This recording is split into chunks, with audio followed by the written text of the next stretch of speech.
Kitabu cha Kutoka, Exodus number 13. Exodus 13 verse number 17 and verse number 18.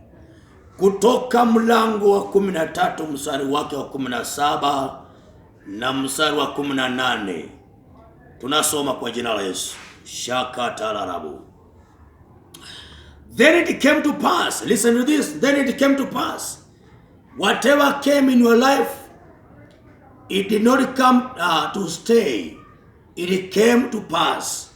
Kwa hiyo itakaa. Hali hapo ndani ilikuja tu kupita, haijakuja kukaa. Imekuja kupita.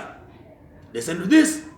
When Pharaoh had let the people go, that God did not lead them by the way of the land of the Philistines, although that was near. For God said, lest perhaps these people change their minds when they see war and return to Egypt. Verse 18. So God led the people around by the way, the wilderness of the Red Sea, and the children of Israel went up in orderly ranks out of the land of Egypt. Our topic, as I had just already indicated on our platform today, we have one question that we want to answer today, that God wants to answer us today. This was the topic I had already written. Ya kwamba, why this way? Why this way? When you read verse number 17 and 18, it has repeated the same phrase. Nasema kwamba, but God, anasema hivi, though that was the way, verse number 17, that God did not lead them by the way. Hiyo ni ya kwanza, verse 17. He did not lead them by the way of the land of the Philistines. Anasema, though that was near. Verse number 18. Anasema kwamba, so God led the people around by the way of the wilderness. That's why nimekuletea topic hii kwamba, why this way and not that way? Why this way and not the other way? God is a God of plans, and He's a God who knows the heart of man. He understands all our plans and all our thoughts. He knows what we can do, and He knows how we reason out things. And that's why anazungumza, anasema kwamba Mungu alipoamua kuwatoa wana wa Israeli kwenye mikono ya Wamisri, maandiko yanasema kwamba ilikuwa ni vigumu sana kuwatoa mikononi mwa Farao.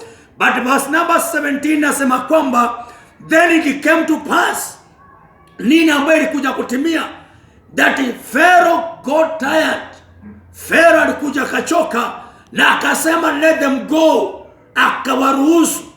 Mchana ule kuna vitu vimekushikilia muda mrefu, vitachoka na wewe, vitachoka na maisha yako, vitachoka na ndoa yako, vitakuachilia.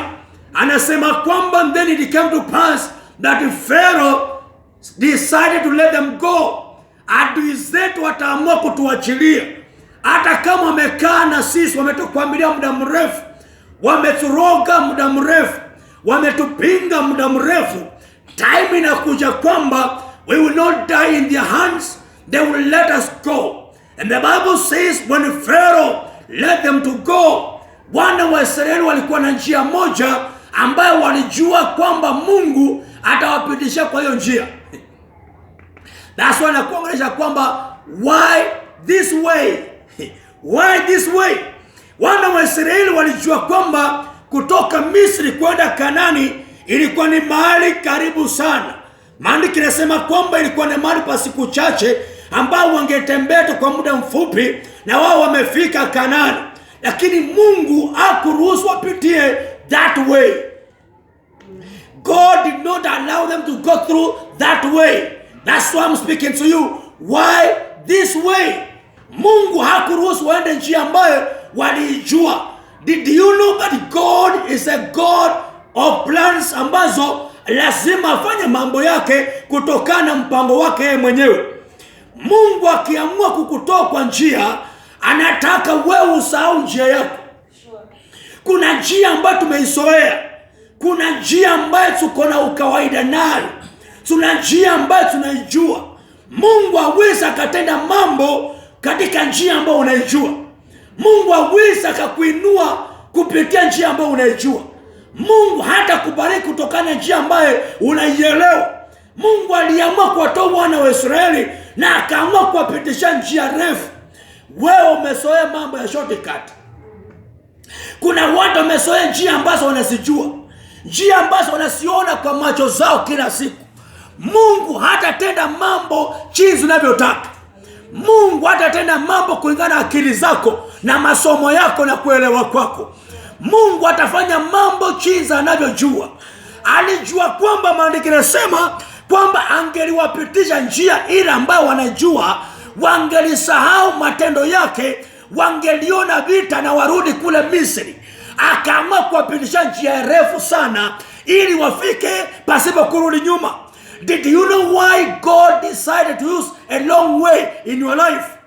Kuna njia ndefu ndio, lakini ndio njia ya Mungu. Kuna njia ambayo unaiona kwamba ni ngumu, lakini hiyo ndio njia ya Bwana. Kuna njia ambayo inakuvunja moyo, lakini hiyo ndio njia ya Mungu.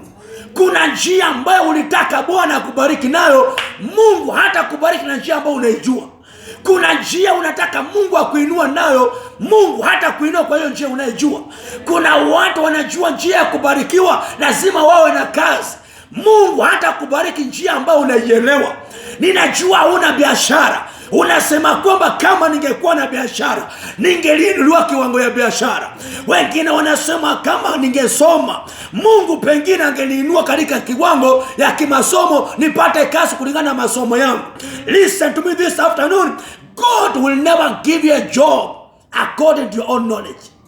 Kuna watu mnatarajia Mungu awapatie kazi, awape mali, awape utajiri kulingana na masomo yenu. Mungu lazima abadilishe mambo ambayo unayajua ayafanye kiungu. Haleluya. Mungu lazima akutendee mambo ambayo itakufanya umwabudu yeye na umjue zaidi. Anasema kwamba aliona akiwapitisha njia fupi watarudi nyuma. Kuna watu mlitaka Mungu awapatie ndoa kwa wale watu ambao mlijuana na wao pengine kutoka kwa shule. God does not do things the way you want them to be done. Kuna watu mnataka vitu vifanyike vile mnajua vinataka vifanyike. But let me tell you and it will surprise you. Our God is going to turn around our mind. It's going to turn around our thoughts. It's going to turn around our knowledge. And it's going to do things in a different way. Expect God to redeem you in a different way. Expect God to bless you in a different way. Expect God to lift you higher in a different way. Expect God to restore your life in a different way. Why this way? So that you can trust God fully. Oh my goodness. Walitaka Mungu aanze tuna wao asubuhi na jioni yake siku tatu wako Kanaani. Hawa jamaa walizoea kukaa kwa sufuria. Walizoea kukula vyakula vya haraka. Walizoea kukaa mahali hawafanya kazi wapate. Walizoea kuishi maisha ambayo ni ya kawaida. And that's why walitaka Mungu afanye maishani mwao kikawaida. Mungu ambaye tunamwabudu hatafanya mambo kikawaida. Nataka nikwambie mpendo mchana wa leo, wewe ambao unanisikiza kwamba uponyaji wako hautakuja kwa njia ya kawaida. Nyumba yako haitarejeshwa kwa njia ya kawaida. Hiyo ndoa yako haitarejeshwa kwa njia ya kawaida. Huduma wako hautainuliwa kwa hiyo njia. Maisha yako haitabadilishwa kwa njia ambayo unaijua. Kipawa chako hakitainuliwa kwa njia ambayo unaijua. Ndimi zako hautanena vile pasa yako ananena. Kuna another way. Oh my God. There is another way. That's why I'm speaking to this afternoon. There is another way that God is planning to do things in your life. Amen. Another way. Not this way. Sure. Why this way? Because God knows very well there are things you have not learned in life. Kuna mambo hujajifundisha. Kuna mambo hujajua. Maandiko yanasema kwamba and God led them.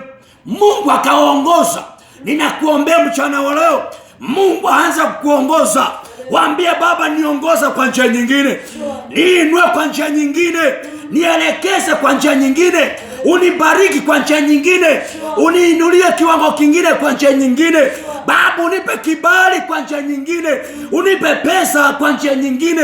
Kuna njia unaijua, ndio Bwana, nataka usarende hiyo njia. Umwambie Baba, nataka another way, not the way people know. Kuna watu wanajua kwamba lazima uweze kutenda hivi ndio ubarikiwe. Nimekuja kwa jina la Yesu kukuambia kwamba Mungu anakuja kukubariki kwa njia nyingine. Anakuja kukutia moyo kwa njia nyingine. Kuna watu mesoea ndio wanatianga moyo. Mungu anakuja kutumia watu wengine ambao watakutia moyo. Elijah alijua kwamba ndio akule lazima chakula kipikwe. Hakujua kwamba there is another way. Bwana akamsurprise, akatumana njiwa, kunguru akakuja akamlisha. That is another way. Akakaa chini, kisima kikakauka. Bwana akamtoa kwa hiyo kisima, akampeleka kwa nyumba ya mchane. That is another way. Why this way? Because God wants you to learn. God wants you to have another idea of doing things in your life. God wants you to know another way of surviving. Why that way? It's because God has got another plan for you. Oh my goodness. He has another plan for you. He has another thought for you. He has another direction for you. He has another revelation for you. Umesoea ufunuo kila siku, lakini mchana wa leo Bwana anasema kwamba keusa ufahamu wako, keusa ufunuo ambao umeusoea. Kuna mambo umesoea kuyafanya. Mchana wa leo nakunenea kwa jina la Yesu, keusa kuelewa kwako, keusa kutenda kwako vitu. Umesoea lazima uombe masaa mawili ama 30 minutes. Nataka nikwambie mchana wa leo, tafuta njia nyingine ambayo Mungu anataka atembee na wewe, akutendee jambo jipya. Kuna watu umesoea ndio Mungu akakubariki, lazima atumia washirika. But listen to me this afternoon, God will use another way. Sure. Amen. Kuna watu mmesoea ndio muweze kusurvive, lazima upate mshahara wako kila mwezi. Let me tell you, kuna watu wanaishi bila mshahara na wana survive vizuri.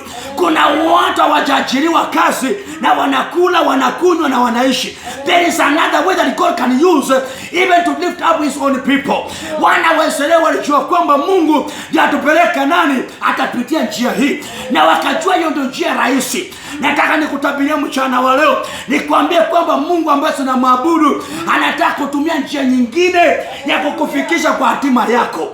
Anataka kutumia njia nyingine akupatie ndoa yako. Anataka atumie njia nyingine akujengee nyumba. Anataka atumie njia nyingine akupatie gari. Anataka atumie njia nyingine akubariki wewe. Anataka atumie njia nyingine akuponye yale magonjwa ambayo umetembea ndani. Anataka atumie njia nyingine akutie moyo nayo. There is another way. There is another way ambayo hujaijua. Mungu ndiye anajua hiyo njia, na akiamua kukupitisha kwa hiyo njia, mpendwa, watu waliokujua watauliza, mbona ndugu, si ungetumia njia hii, si ungepitia hapa? Lakini Mungu anajua kwa nini akupitishi kwa hiyo njia ambayo unajua. Anakupitisha mikono zingine. Oh my goodness. Mungu anakupitia kwa mikono za watu ambao hawakujua wanaweza kukulea. Listen to what God does here in the book of Exodus chapter number 2. Wakati ambao mama yake Musa amekaa na Musa miezi 3 na akachoka kumficha. Hallelujah. Akaamua akasema kwamba nimechoka kuficha mtoto huyu, na akaamua kumwachilia kwenye maji. Alipomwachilia kwenye maji, Mungu hakupeleka Musa kwa njia nyingine, alimpeleka kwa njia nyingine kwenda mpaka Farao. Farao mwenye alikuwa anatafuta kumuua ndio mwenye Mungu alipeleka mpaka kwa nyumba yake, na Musa akasurvive na akatumana mama yake kuja mlee in the same house of Pharaoh, the house of our enemies. There is another way. There is another way that God is about to use to preserve our lives. There is another way that God is about to open it for us to see our glory. There is another way that God is about to use it to deliver our lives. There is another way that God is going to use it even to restore our schools. There is another way that God is going to use it to restore our churches. There is another way that God is going to use it to restore our economy. There is another way God is going to use it to lift us up to another higher level spiritual. We are going to pray in another way. Come on. We are going to worship God in another way. Shakatala. We are going to sing to God in another way. Kuna njia ambayo tumeimba nayo, lakini Bwana anakuja kutufunulia njia nyingine ya kumtukuza yeye. Kuna njia Baba anakuja kutumia ili watu wakiangalia watasema sio mwanadamu, ni Mungu ametenda hii. Kuna njia Mungu anakuja kutumia kukupatia promotion. Kuna njia Mungu anaenda kutumia kukufungulia ofisi yako. Kuna njia Mungu anaenda kutumia kukupatia supporters. Kuna njia Mungu anaenda kutumia kukulisha wewe. Kuna njia Mungu anaenda kutumia kukuvalisha wewe mpendwa. Si lazima ununue nguo zako wewe mwenyewe. Kuna njia Mungu anaweza kutumia watu wakuvalishe. Kuna njia Mungu aweza kutumia uajiriwe kazi. Si lazima utumie njia ya marafiki zako ndio upate kazi. Come on. God has another way for you. He has another way for your family. Hallelujah. He has another way to expand your territories. Amen. He has another way to promote you. Amen. He has another way to open your doors. Amen. He has another way even to glorify your life before your enemies. Amen. He has another way to wipe your tears. Anaweza kupangusa machozi kwa njia nyingine ambayo hujaijua. Maandiko yanasema kwamba hawakujua kuna njia nyingine ya kwenda Kanaani. Walijua ni njia moja hii. Listen to me, children of God. Wacha kuzoea Mungu. Hallelujah. Wacha kuzoea Mungu. Wacha kuwa na ukawaida kwa watumishi wa Mungu pia. Wacha kuwa na mazoea ya maombi. Wacha kuzoea ibada. Wacha kuzoea kutafuta uso wa Mungu. Tafuta njia ambayo Mungu atakuonyesha. Akwambia mwanangu, pitia njia hii. Utakapopitia njia tofauti, huyo ndio Mungu ambaye tunamjua. Aliwaambia wana wa Israeli ya kwamba mpitie njia hii. Anasema kwamba though that way was near. Kuna watu mnatamani njia fupi sana. Hallelujah. Mnapenda njia za shortcut. Njia ambazo wanatumia kuingia kwa ndoa, shortcuts. Kuna watu wanatumia njia shortcut ili miujiza ifanyike. Wanatumia shortcut ya kuvuta washirika. Wanapenda njia shortcut ya kuweza kutajirika. Lakini Bwana anasema hili, hakutaka watumie hiyo njia. Aliamua watumie njia nyingine. Did you know mpendwa, inaweza kuonekana tumechelewa kufika mahali pa tunaenda, lakini hiyo ndio njia ya Mungu. Wakati mwingine watu wanakuangalia umechelewa kupata mtoto. Kuna njia nyingine, usitumie shortcut. Shalababo. Watu wanajua kwamba ndio ubarikiwa mpendwa. Lazima ukiingia kwa ndoa mwaka mmoja uko na mtoto. Listen to me, Mungu ako na njia yake kitofauti ambayo ataitumia ili akupatie mtoto wako atakayemtukuza yeye. Njia ya Mungu hata kama ni ndefu zaidi ni ya kumtukuza yeye. Hallelujah. Njia ya Mungu hata kama mpendwa uielewe vizuri, yeye ndiye anajua kura anakupeleka. Atakupeleka mpaka kufikishe. Atakupeleka mpaka kuingiza mahali kwako. Ninajua kuna watu tumia njia shortcut kupata promotion. Listen to me today, hiyo promotion itaisha. Hallelujah. Vitu shortcut hazinagi mbali. Vitu shortcut siko na muda mchache. Vitu shortcut siko na muda mfupi zaidi. Lakini vitu ambavyo viko ya muda mrefu, kuna watu ukiwauliza ulibarikiwaje, hawatakwambia. Kuna watu ukiwauliza ulichengaje nyumba hii, hata hawatakueleza. Kuna watu ukiwauliza mbona ulipanuliwa kwa haraka, hawatakwambia, maana hawana ukweli vile walipata. Kuna watu ukiwauliza hii gari ulipataje, hawatakueleza, maana walitumia njia shortcut. Walitabiria watu uongo wakawapea magari. Walitabiria watu ujanja wakawathreaten watu wakaamua kuwapatia nyumba. Listen to me, I would rather use the long way, nipata zile Mungu anataka nipate, kuliko kupata vitu in a shortcut way ambayo vitanikosesha amani. Afadhali ngoje Mungu niende njia refu ili niambie watu nilingoja Jehova akanitendea, kuliko kupata vitu ambavyo watu watakaponiuliza ulipataje nikose ushuhuda wake. Hallelujah. Mungu anaruhusu mambo itendeke kwetu kwa njia refu ili tuwe na ushuhuda kamili. Nasema tena, Bwana anaruhusu upitie njia refu ili uwe na ushuhuda kamili. Kuna watu hawana ushuhuda kamili, wako na ushuhuda bandia, maana vile walijikuta mahali penye wapo hawezi wakaeleza, vile waliinuliwa hawezi wakajieleza, maana wao walitumia njia zao kujiweka mahali penye wako. Kuna walijiinua wakatumia masingaumbwe wakawekwa mahali penye wako sahi. Let me tell you this afternoon, wale watu ambao mlitumia shortcut, time yenu imefika ambao njia zenu zinakuja kujulikana, zinakuja kueleweka. Wale mlitumia shortcut kubarikiwa, baraka zenu zinakuja kubadilisha hivi karibuni. Waliotumia shortcut kujiingiza kwa ofisi, time inafika ambapo retrenchment inakuja.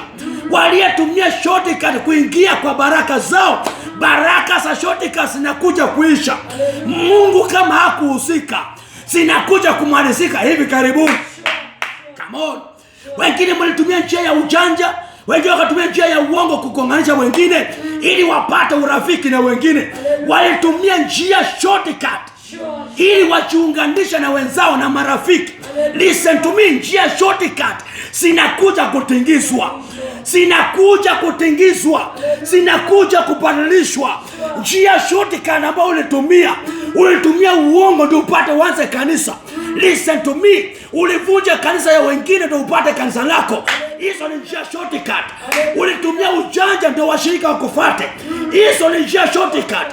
Ulitumia ujanja wako maana uko na pesa ndio ukavutia wale wasio na uwezo wa kufuata wewe. Time is coming ambao pesa zako zitakapoisha utatamani wale watu wakae na wewe, watakuacha, maana njia shortcut asinanga muda mrefu. Hallelujah. Wacha nikwambie the truth. Watu mnatumia njia zingine ambazo watu wakiwauliza ulipataje urafiki hautaeleza. Wengine tulioleka kupitia madawa, mlivuta waume wengine wakaoa. Wengine mlitumia masingaumbwe, wengine mlitumia chuchu, wengine mlitumia madawa kwa midomo. Walipoanza kukuongesha unakula tu madawa. Hata jamaa subikia tu amekuoa, hakuwa anataka kuoe, ulitumia madawa. Wakati alikuwa anakuongelesha ulikuwa unakula madawa. Anafikiri unakula pikichi. Kumbe si pikichi, ni madawa ya kumvuta. Listen to me, madawa itakapoisha huyo mwanaume atafunguka macho. Listen to me, let me tell you the truth. Wale waume ambao mmewekwa kwa sababu ya madawa, ninawaombea mchana wa leo yale madawa yaishe, macho yenu yafunguke, mtoka kwa hizo ndoa za madawa. Shara babu. Kuna wanawake ambao mlisalamiwa tu kwa mkono na mkafuata waume shortcut ways. Shara babu.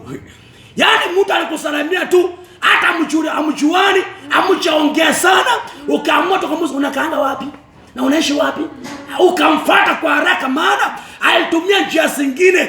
Ninaomba mchana wa leo, kila uhusiano, kila urafiki, kila ushirika ambao ulifanyia katikati yenu ambao ni shortcut, ninaomba mchana wa leo Bwana ajifunue ndani yake katika jina la Yesu Kristo.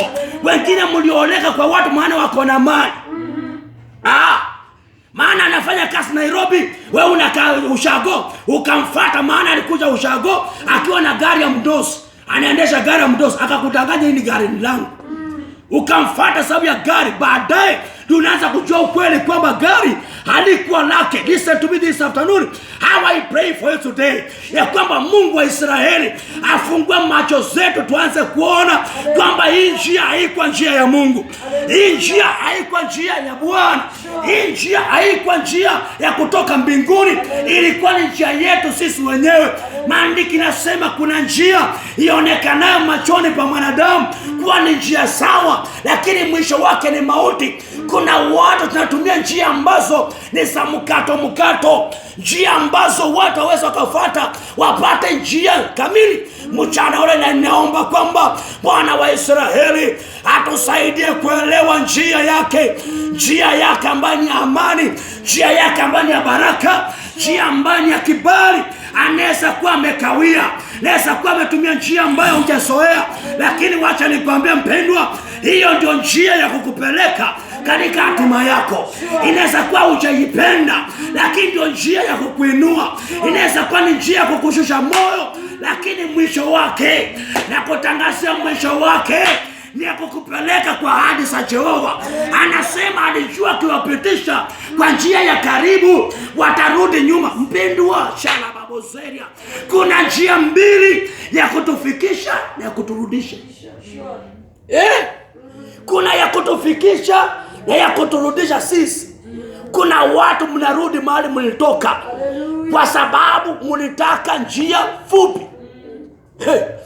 Wengine tunalia saa hii si kwa sababu tungelia, ni sababu tulipenda njia fupi.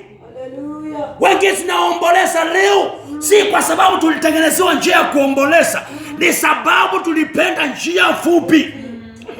Kuna watu saa hii mko na huzuni si kwa sababu Mungu alitaka uwe na huzuni, ni sababu ulichagua njia fupi. Waje nikwambie tu ukweli. Kuna watu tulipenda njia fupi. Tuliambia kunywa hii madawa utapata mtoto. Tukakunya madawa mpaka saa hii tuko na shida kwa tumbo zetu. Ndio sababu tunalaumu kwamba daktari hakunitibu vizuri. Ni njia fupi ambao ulitumia. Wengine tumekawia kupata watoto, maana tuliambiwa kwamba tukioleka tupime wanaume. Na ukaenda kupima mwanaume, by the way. Sasa unataka mtoto na ulienda umedunga shindano miaka 10. Sasa shindano imeaffect uzao wako, unaanza kulaumu mume wako ndio mbaya. Ni wewe ulitumia njia fupi. Ni njia fupi ulitumia. Ni kweli si kweli? Siku yale ambia baba, nirejeshe kwa njia yako. Haleluya. Nirejeshe nitembee kwa njia zako. Nianze kuenenda vile unataka nienende. Nianze kusimama kwa njia yako Bwana. Hata kama ni refu namna gani, nataka hiyo njia. Hata kama ni ya changwa. Maandiko yanasema kwamba njia ya kwanza haikuwa njia ya changwa, ilikuwa njia ya kuwafikisha kwa haraka. Ilikuwa ni njia tu wangetembea siku 2, siku ya 3 wako pale. Hawangechomeka na jua, hawangekosa maji, hawangekosa chakula kwa njia, hawangepigwa vita, wangeona njia wangefika. Lakini Bwana anasema hawa jamaa na waelewa, wangeona vita wangerudi. Unajua kuna watu hapa saa hii ukiona vita unarudi. Haleluya. Kuna ndoa zingine vita vikiinuka unatoroka. Kuna watu mmetoroka ndoa zenu. Maana mliona hii njia rahisi. Haleluya. Ya kutoka. Maana vile mlipata wale wanawake mliwapata kwa njia fupi.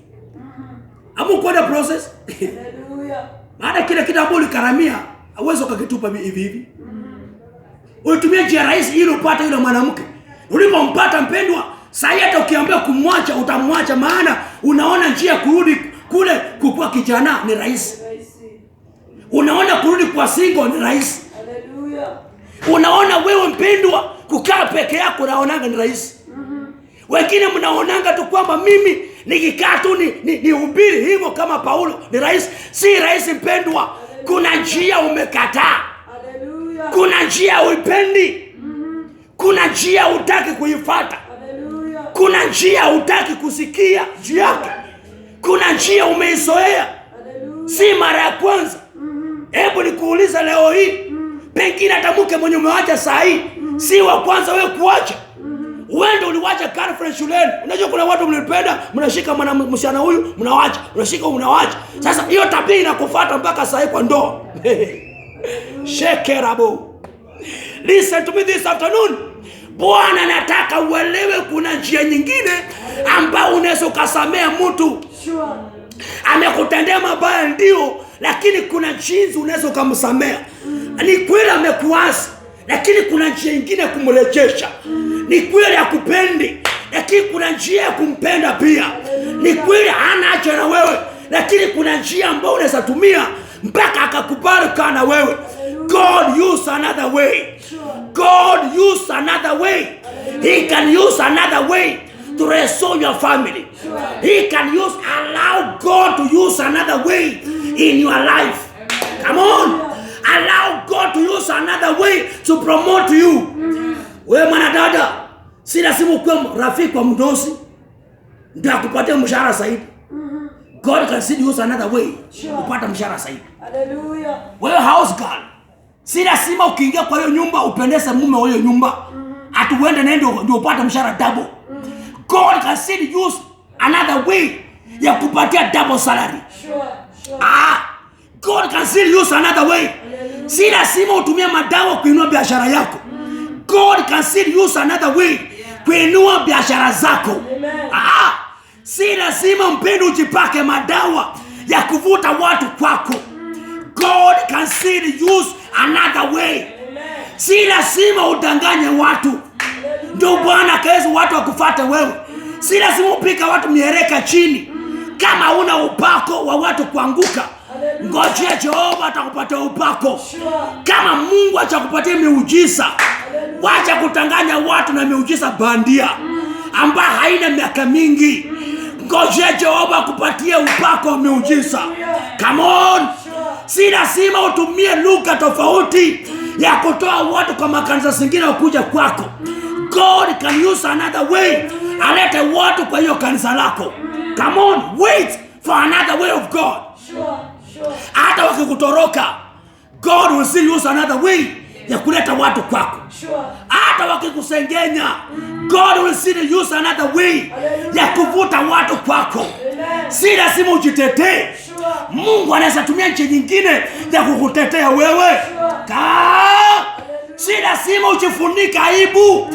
Mungu ana uwezo kukuondolea aibu kwa njia yake yeye mwenyewe. Si lazima ujifanye hypocrite. Yaani ujifanye kwamba wewe uko sawa na uko sawa. Mpendwa, be yourself. God knows why you are going through what you are going through. He wants to teach you something. Anataka kufundisha jambo. Hautatoka kwa hiyo jangwa bila mafundisho.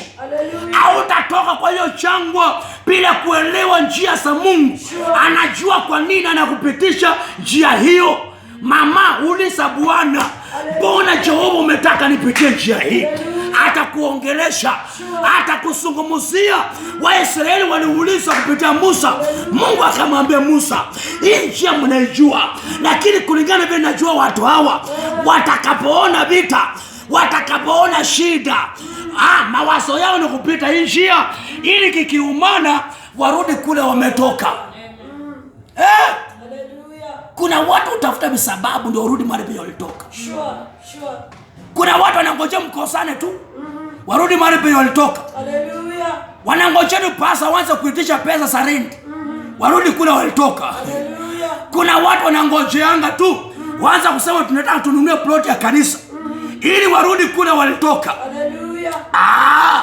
Kuna watu wanangoja tu mpendwa uhubiri kuwahusu wao. Hallelujah. Neno li wagonge wao ndio watoka waseme pasa wananihubiri mimi.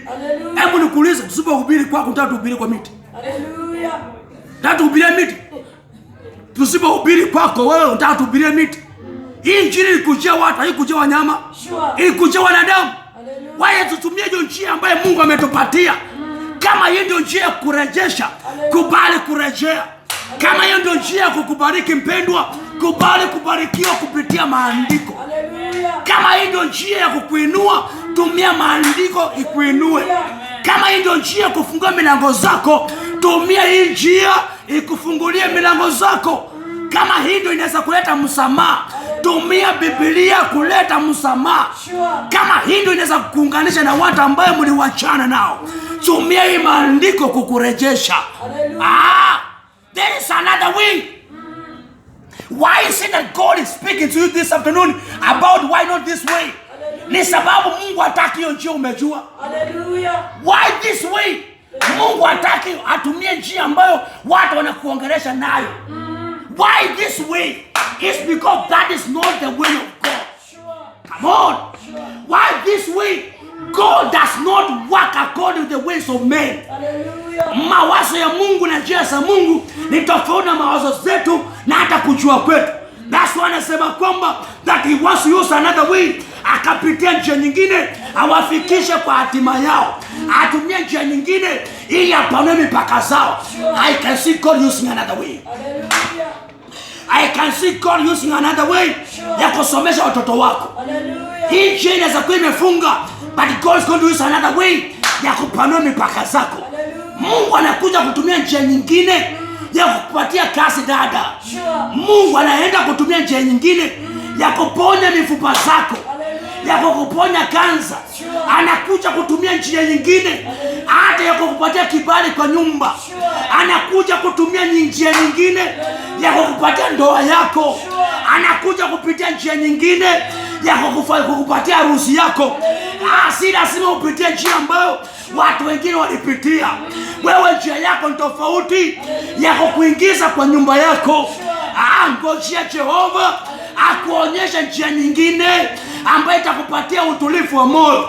Kuna njia ambayo Bwana akitumia itakupatia amani. Na ombi langu mchana leo ni kwamba Bwana akufungue macho uone njia nyingine.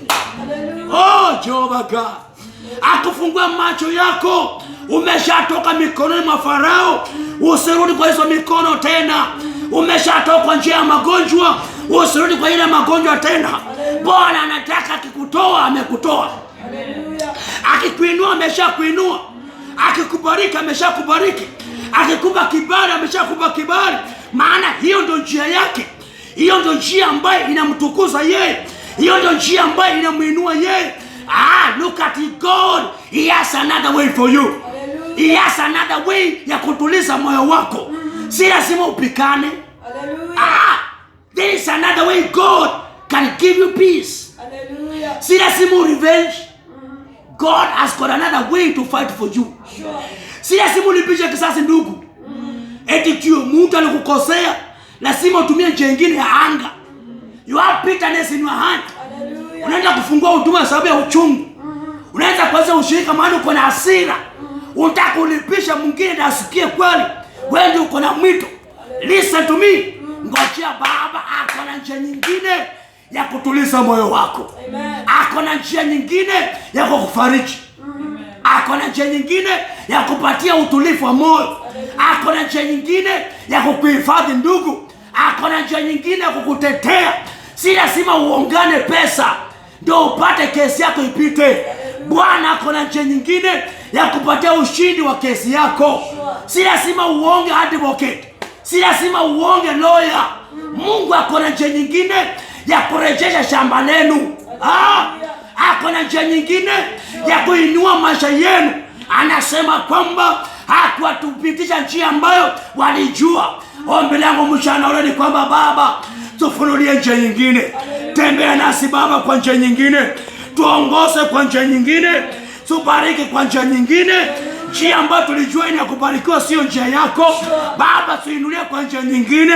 Walitaka Bwana ukifikiria wakitupatia pesa ndio tutabarikiwa. Baba, tumia njia nyingine ya kutubariki sisi. Oh my God. Kuna watu wanafikiria wakisimama na wewe ndio utabarikiwa. Listen to me. God can still use another way ya kukubariki wewe. Kuna watu walisha goma. Kuna watu wamekoma. Wakasema hawezi wakapatia pesa zao. Listen to me. Hata wakikoma, kuna wengine Baba atawapatia muziko, watakubariki wewe. Wacha kulaumu watu. Wacha kuwafuatilia na masimu. Wacha kuwatetesha. Wacha kuwatumia visababu na vitisho vyako kwamba usiporudi wewe nitakumaliza. Listen to me. God has another way ya kuinua maisha yako. Kama hao wamefunga mlango wako wao, Mungu ako na mlango mwingine ambaye atafungua. Mpendwa, wewe uliza Bwana, mbona hukutaka mlango hii nitumie? Atakueleza hii mlango ni fupi. Haleluya. Kuna baraka zingine ziko fupi sana. Kuna maisha mengine ni mafupi sana. Kuna huduma ingine ni fupi sana. Kuna mwito ingine ni fupi sana. Kuna sponsors wengine ni wa muda mfupi sana. Kuna watu watakuambia kusupport, lakini watakusupport kwa muda mfupi sana. Kuna watu watakuambia nitasimama na wewe, lakini kwa muda mfupi sana. Kuna watu watakuambia kwamba nitakulipia nyumba, lakini watalipa kwa muda mfupi sana. Kuna watu watakuambia nitasimama na wewe kwa huduma, lakini shida ikitokezea, hao ni watu wa muda mfupi sana. As I come to the conclusion, kuna watu Mungu analeta maishani mwako, na hao watu kuja kwa njia mbili. Kuna watu wanakuja kwa muda mfupi, na kuna watu wanakuja kwa muda mrefu. I don't know nasikia mambo haya. I don't know who's listening to me wherever you are. Listen to me. There are people who comes in our lives for a short moment, and there are people who comes in our lives for a long time. Yani kuna watu wanakuja kwetu for a short time, and there are people who come in our lives for a long time. Wacha kuweka mawazo yako kwa watu ambao ni short term. The short term people ni wale wanataka muujiza ifanyike saa hiyo na waende. Short term people ni wale wanakuja wapate muujiza wao waende. Ni short term people wanataka wakishaombewa wamepona waende. Listen to me, usiweke mawazo yako kwa short term people. They may come for a short time, but ask God to help you to hold on people who comes in your life for a long time. They will come for a long time. There are people who will persevere with you. There are people who will walk with you. The people who understand you. People who will cry with you. People who understand what you are feeling. These are people of long time. These are people who will stand with you no matter what happens. How I pray for you today. May God bring people of long time mind. Long term vision people. Long term people with understanding. Wakuje kwako kwambie ndugu, I have come for a long time. There are people who come in your life, wafungulie huduma waende. But there are people who will come, hata kufungulia huduma, they will still come back to you as their father. There are people watabarikiwa leo na wataenda, lakini kuna watu watabarikiwa, they will still come closer to you. How I pray for this afternoon. Bwana akupatie permanent solution. Akupatie permanent solution. Permanent healing. Akupatie restoration ambayo ni ya muda, ambayo si muda mfupi. Akikuponya na kuponya long term. Akileta pesa, aleta long term money. Akifungua milango zako, afungua long term doors. Akileta sponsors, aleta sponsors wa long term. Akiamua kukubariki, akubariki long term blessings. Oh Jehovah God. Akikupa kibali, akupe long term favor ambayo itakaa muda mrefu. Akupatia huduma, akupatia long term ministry. Si leo uko juu, kesho uko chini. We want a long term ministry. A long term vision. A long term prayer. A long term burden. A long term prophecy. A long term calling. A long term mind. People with a true understanding ambayo watasema liwa liwalo, I will go through this way. No matter what happens, I will persevere through this way. No matter what people say, I will follow this way. No matter who are with me, I will go through this way. No matter what they say, I will stand in this way. Oh my goodness. No matter where I am, I will stand through this way. Whether we are a few people, I will remain this way. Kuna watu wako na msimamo wa muda mfupi sana. I pray for you today. Bwana akupatie msimamo wa muda mrefu. Akupatie maono ya muda mrefu. Akupepeshe huduma wa muda mrefu. Ukianza huduma ikae muda mrefu. Huduma ambayo si ya kutingika. Bwana alisema hawa jamaa wakipita njia hii watarudi kule wametoka. Nataka upitie njia hii ni wafundishe vita. Bwana anataka kufundishe vita. Umetegemea watu wengine kukupikania. Umetegemea watu wengi kukusaidia. Hallelujah. Umetegemea watu wengine wakusimamisha. Lakini Bwana anataka upite njia hii, hiyo njia ngumu hiyo, ili akufundishe maksudi yake, akufundishe mapenzi yake, akufundishe jinsi ya kusurvive. Whether you are alone or you are with the people, anataka kusaidia kujua kwamba utasimama. Hallelujah. My God, my Father. Hallelujah. Why this way? So that you can go through the interviews of God. You can go through the school of God. Shule ya Mungu mpendwa si ya siku moja. Sure. Shule ya Mungu sio siku ya wiki moja. Hallelujah. Shule ya Mungu sio mwaka mmoja. Shule ya Mungu ni ya kila siku. Sure. Ni ya kila saa. Ni ya kila wakati. Every day we are learning. Every single year we are learning. Test after test. Mtihani baada ya mtihani nyingine. Mtihani baada ya mtihani nyingine. Hiyo ndio shule ya Mungu. Utawacha kusoma ukiingia mbinguni. Sure. Utawacha kusoma kama uko mbinguni. Lakini kama bado kama duniani, utaendelea kusoma. Bwana anataka upitie njia refu wakutana na Red Sea. Number 1. Hallelujah. Waone vile Mungu anaweza tengeneza njia katika bahari.